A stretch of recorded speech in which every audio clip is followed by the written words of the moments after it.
Well, hello there, brilliant private practice owner. My name is Gerda, and you are listening to the Private Practice Success Podcast. And this is episode number 22. Today, I'm going to share with you my 5 reporting habits for abundant referrals. Now, you might be thinking, Gerda, I thought this was a business of private practice podcast. And now you want to talk about reporting? Yeah, I do want to talk about reporting because I've been doing this thing called private practice for so long now. And I can tell you without a doubt that there is a direct link between your reporting habits and therefore also the reporting habits of your clinicians if you have a group private practice and the number of referrals that you will be receiving from third parties. Now, for the purpose of today, I'm going to talk specifically about reporting habits as it refers to Medicare reporting. Now, that being said, you can transfer your learnings from today's episode into any other type of third-party reporting that you do as well. The only one where I think it won't really be transferable is when you are doing NDIS reporting. So NDIS requires a whole different type of reporting. It is a completely different beast. And if you are listening to this and you are predominantly an NDIS practice, don't switch off. Don't go to another episode or another podcast. I'm just going to do my job here as a business consultant and say that I would strongly encourage you to start opening up different referral streams into your practice. Right now, I would not be encouraging any business to be solely reliant on NDIS referrals and NDIS work for a variety of reasons. So, if you have been thinking about potentially doing Medicare work, potentially doing private work other than NDIS, then you want to continue listening because it's actually pretty simple to start generating different referral streams into your business. We've all heard that saying that you shouldn't be putting all your eggs in one basket. And I'm sorry to say, but if you've got all your eggs in an NDIS basket, I would be really concerned. But that's a topic for another day. And if you are interested in me talking about that, be sure to let me know. I am always open to getting your suggestions for podcast episodes and hence topics. So, to clarify, the reporting habits are directly related to your Medicare clients. Now, that being said, you can also use this with DVA, that is Department of Veteran Affairs clients. I would also use these reporting habits with private clients, so clients that aren't even using Medicare, as well as with EAP clients, so clients referred through an employment assistance program. What I tend to do when people come through privately or through an EIP, I always have a chat with them during that initial consultation and talk to them about the importance of having a GP, i.e., general practitioner, in their world. I would talk to the importance that a GP plays in terms of being their primary care provider. And I have found that a lot of times when people come in privately or via an EAP, that they actually do qualify for a mental health care plan. And at some point, I might want to encourage them to go back to their doctor and get a formal assessment, a formal review, and to see whether they can access that. Even if they choose not to do so, I just strongly believe that each of us needs a GP in our life. That person that you can go to when you get sick, when you are unwell, they are your primary point of contact. I have the utmost respects for GPs. I do not envy their job. Let's just say that. They must be such clever people. They need to know everything. Not only everything from a physical presentation perspective in terms of solving our physical health issues and, understanding medical conditions, they are also the ones that need to navigate this world of Medicare, of admin, of the paperwork. So I really want to give them that respect that they deserve for the role that they play. And therefore, if you are an individual, they are a really important person in your world because you never know what you're going to need. You might get sick all of a sudden and you might need to see a number of specialists. By having a GP with whom you've built up a trusted relationship, it's going to make that whole process so much easier, which is why I always encourage people to develop a relationship with a GP of their choice. If they tell me that they've got no idea who to go and see, I would generally recommend them to go and see one of the practice angels that we work with at my practice. And I will do up a little referral letter and I would give it to the client and say, when you go in, give this to your doctor so they can have that information, so they know that you're working with me and that we've referred you to their surgery. The other important aspect of this is the fact that I have done, I wonder if it's hundreds, it's probably hundreds. I'm sure it's hundreds, that I have probably done hundreds of GP meet and greets over the years that my group private practice has been in existence. I did my first GP meet and greet back in 2007. Even today, it is an integral part of our marketing strategy within my practice because it's really more than just marketing. Staying into contact with your referring GPs is about nurturing those relationships. So at my practice, for example, part of our marketing strategy is to do 2 GP meet and greets every month for 10 months of the year. So we don't do January, we don't do December. We go and visit one of our practice angels a month, which is a existing GP practice or surgery that refers to us. And we have got surgeries that have been referring to us since I started the practice, like back in 2007. And I can tell you the reason why they do keep on referring is these reporting habits that I'm going to mention to you, but also the fact that we've not gone in and just done one meet and greet. We go back to them, we build a relationship, we nurture that relationship. We work together. We are really in strategic partnership with one another when it comes to looking after the mental health of our mutual clients and patients in the case of the GP. And then we also do one new surgery. That is, if there's a new surgery that we haven't been to, if there is nobody new that we want to go see, sometimes we might look at non-GP type of organizations that we might want to connect with, or we'll just do 2 practice angels in the month. But that is our ongoing process there, just as another side note. But let's get into the reporting habits. And why I was talking about the GP meet and greets was the fact that I have had many conversations with GPs. And throughout that time, the number one complaint that GPs would have about working with psychologists, particularly because I would ask them this question, being a psychologist, being a psychology practice owner, when I do that GP meet and greet, I would always ask them, tell me, what is your biggest bugbear in dealing with psychologists? And they would give you a bit of a chuckle, and then they would normally say, the lack of communication. The lack of communication from them. It is just the worst. And you know what? That has remained the number one complaint that GPs give me about working with psychologists all these years. And when I delve into it, because I always delve into it, and I ask them, what do you mean lack of communication? Sometimes it's just non-existent. Like, we just don't hear back from them. They never write back. And a lot of times is they do write back, but it's been 6 months since the client concluded sessions. I've seen them 4 times since then, and only now do I get this conclusion report from the psychologist. It's like it's a waste of my time looking at it now because I didn't need it now. I needed it 2 weeks after they concluded. It's about timely communication.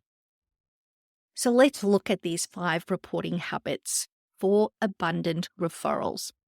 So needless to say, based on what I've just said, you and therefore your entire clinical team needs to be engaging in timely communication with the GPs. That is the referring third party, even if it's not a GP. So, what is timely communication? I would say 2 weeks, okay? Especially if the client is coming back. So, if a client has done 6 sessions and you are writing back to the GP and you're sending the patient back to go and get a new referral, all of that should happen in a 2-week period, okay? And it's your job to educate the client as to how that works.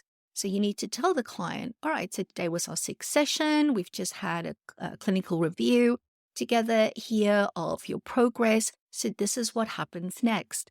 I will be writing to Dr. Smith. I anticipate that report to go off within the next 48 hours. However, please know that I will get reception to send you a text message to confirm when that has happened. What I need you to do in the meantime is to book in an appointment. Depending on who your GP is, it might be easy to get in. Some GPs these days have got a really long wait list, so I want you to call as soon as you can, get that appointment in. But be very mindful that I don't want you to have an appointment if you've not heard from us here to confirm that your report has been sent, because doctor wants to see that report in order for him or her to give you a new referral in order for you to continue accessing your Medicare rebates. And then I would still make sure that the client has a next appointment booked, which will be in 2 weeks' time. So it's really about educating the client as to how this process works. I never, ever want a client to show up for a new referral with a GP and my freaking report isn't there. It's like, that is embarrassing. That is me having dropped the ball. And I don't like dropping the ball. How can a GP do that reassessment? And I'm not talking about a full mental health review, but they still need to talk to the client. They need to ask the client, how have you been going? Is this working for you? Do you want a referral to keep on seeing this person? They need the report. This is where we come in. This is how you become a preferred provider of psychological services, by making the GP's life easy. And I'm going to keep on harping on about that throughout this 5 reporting habits. Okay, but this one is with regards to the timing. So let's say the client actually concluded sessions. So you've done everything, and they're good to go. Yes, maybe there is not this urgency for them to get a new referral in order to have ongoing continuity of care, but it's still important for that client to go back and see their GP, right? So in that instance, I want all my clinicians to be writing a conclusion report, or to use a more medical term that the GPs use, a discharge report within 4 weeks. Again, we're going to educate the client as to, okay, this is what happens next. We're going to send this report. I will endeavor to have it out within the next 7 days. You need to make an appointment with your doctor. Reception will let you know once that report has been sent out. Okay, so we are consistently coaching the client through the process. I'm all about people being really empowered when it comes to navigating the system around looking after their mental health. There's nothing more annoying for the GP when a patient shows up and they don't have our paperwork. And it's also annoying for the client to show up to a GP and the GP says, well, I can give you a new referral because your psych hasn't sent me their report. So you're going to have to tell me everything, what you did. It's like, no, we want to be helpful, right? We want to add value. That is how you become, and I've said it already, that preferred service provider. Okay, so that is the timeliness aspect. So when you look at the actual report that you're going to send, you really want to consider, what does the GP want in that report? I can speak to 10 psychologists, and 5 will probably tell me they like to do short and succinct reports, and 5 will tell me, no, I really take my time and I'm very detailed because I like to deliver a great service. It's like, what's the correct one to do, right? I would recommend, and this is reporting habit number 2, that you actually consider your GP's preferences. Now you might be thinking, oh my golly, Gerda, I've got like 50 clients on my caseload. That is like potentially 50 GPs. I don't know what their preferences are. And that's fair enough. You would find it hard to do that with all the GPs that refer to you. However, you need to most certainly do this for your practice angels. For every one full-time equivalent clinician that's on your team, that clinician probably needs 5 practice angels in order to continue having a full caseload. Even if that clinician's dropout and retention rates are shit in the short term, those GPs will keep on referring, although you don't want that to be the case, right? Because they will eventually stop referring. And dropouts and retention rates, topic of discussion for another day. But 5 practice angels per one full-time clinician. So your clinician really needs to know my 5 practice angels, which is the doctors that refer them the most clients. What is their reporting requirements? Does my practice angel like a long versus a short report? Do they like quantitative versus qualitative information? Do they like to see milestone timing versus event timing? What do they prefer? And then when I'm writing reports for my practice angels, I make sure that I structured the report in that way. I must say, given how many reports I've written over the years, I have really been able to develop an amazing template that we still use at my practice to this day, which ticks the boxes for 99.9% of GPs that we work with.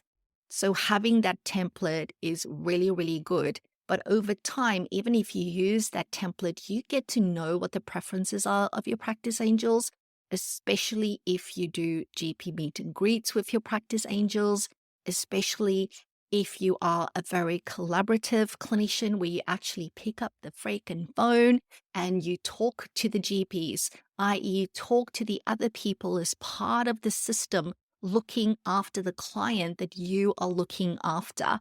Those things just become part of those conversations. So that was number 2, knowing your GP's preferences for reporting. Now, going a bit more into the actual report, something that is really critical to have in that report is the following word: context. And I'm going to say it 3 times. You know how they say, like, when you buy a house, the most important thing is location, location, location. Well, when it comes to reporting back to a GP, the most important thing is context, context, context. Okay? Never assume that the GP remembers everything. Their life is busy.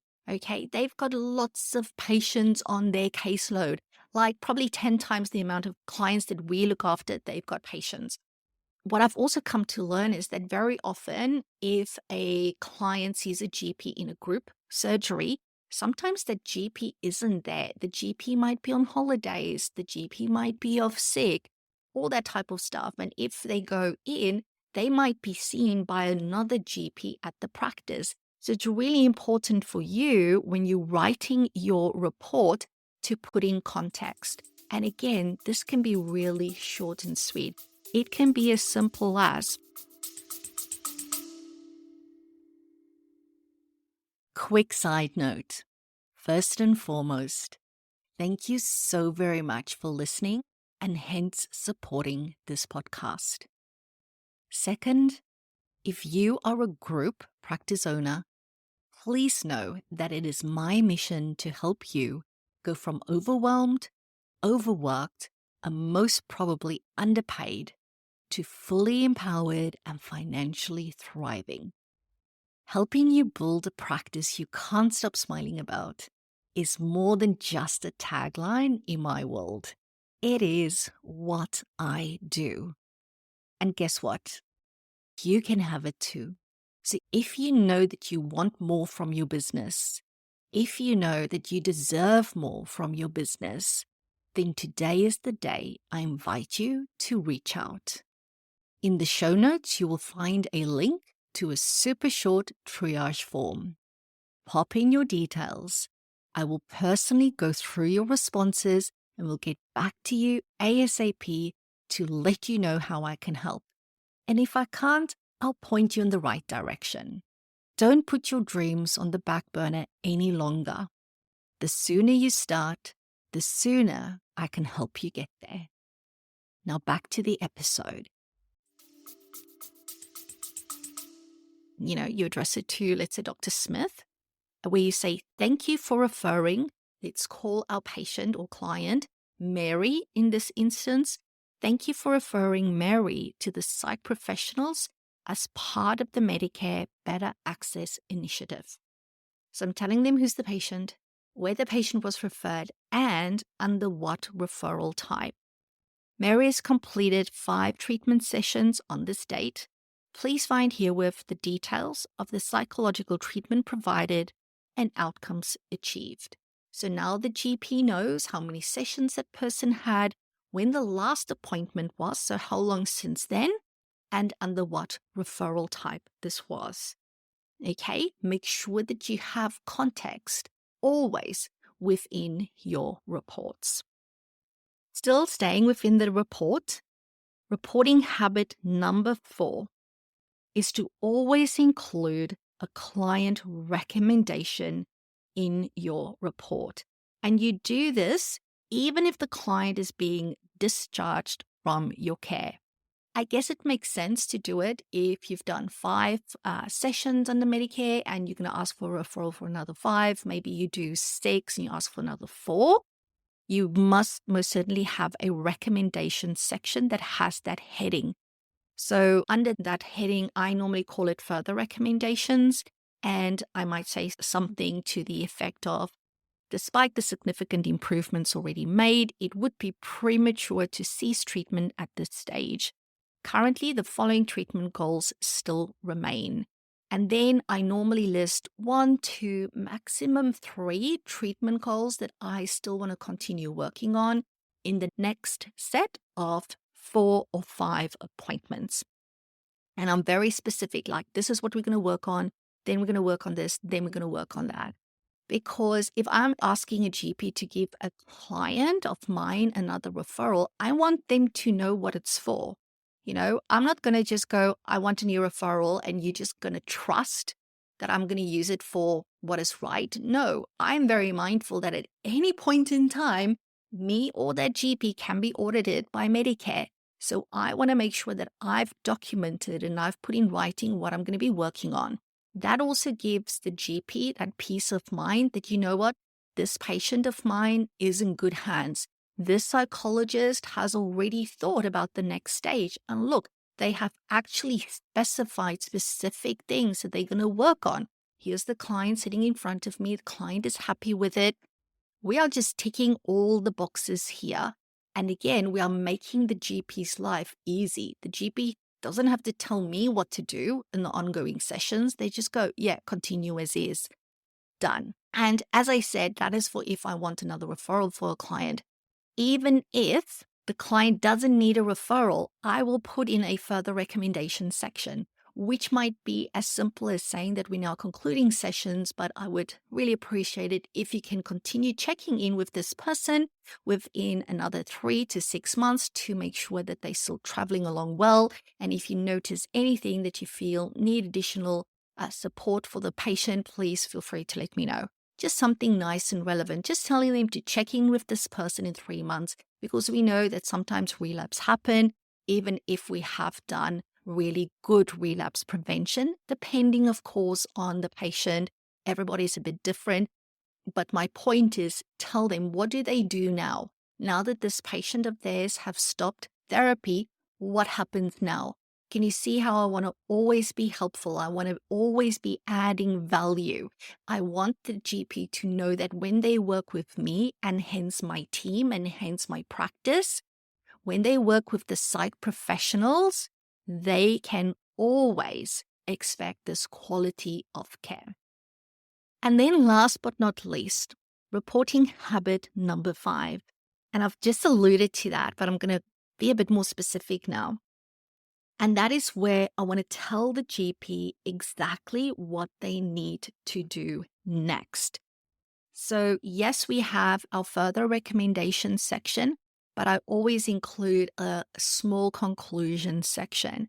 And that could be as simple as saying, Mary has shown a commitment to the treatment process by regularly attending and actively participating during her sessions.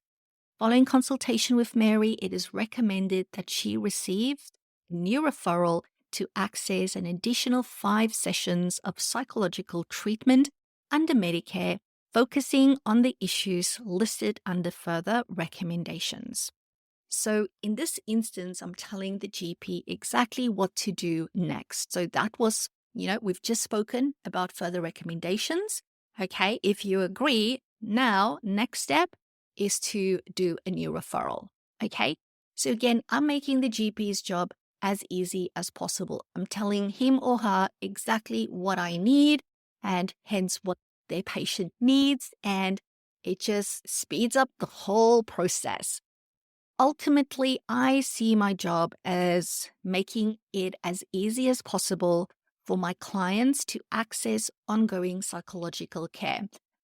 Alrighty, so those are my 5 reporting habits for abundant referrals.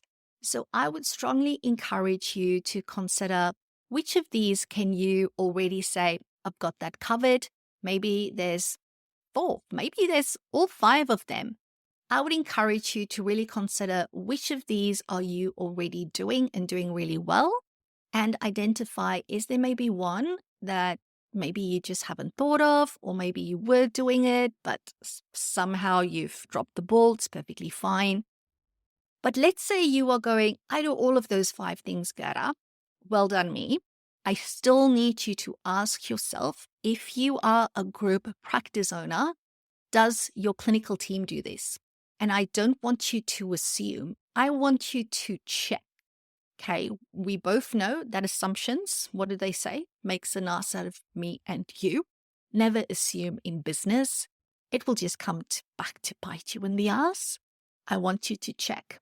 And you can check by doing a file audit. You can check as part of your clinical supervision.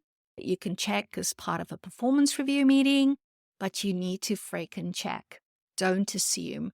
And I would actually encourage you, even if you think and you've checked and your team is doing this well, I would even encourage you to make this a topic of maybe a team meeting and share this with them. Talk to them about it. Talk to them about what do they see as important reporting habits? What are they already doing that they are going, I think this is a really good thing. Get them to share. Make this a really great clinical discussion about our responsibility as clinicians to clearly communicate with our referrers. If you actually do a deep dive into complaints against clinicians that is investigated by APRA, majority of complaints is as a result of a lack of communication, where case notes wasn't done properly, there wasn't proper reporting and all of that type of stuff. So long story short, the communication that happens, the paperwork in your business is incredibly important. And it's so important for our clinicians to really get that the paperwork, the admin, the reporting is not separate from the clinical work. It is one and the same thing, because very often they go, no, I need to focus on the face-to-face work. Yeah, I love that. That's what we trained for. But our paperwork is as equally important. Those 2 things are interlinked. They are not independent of one another. And there is a lot of skills that clinicians can learn to do it really well at a high standard without taking too much time, by using stuff like templates, by being very clear in what should be in there and what don't you need in there, right? The bottom line really to me is that reporting habits equals abundant referrals. And yes, reporting habits is a clinical task, but it has significant implications on the business.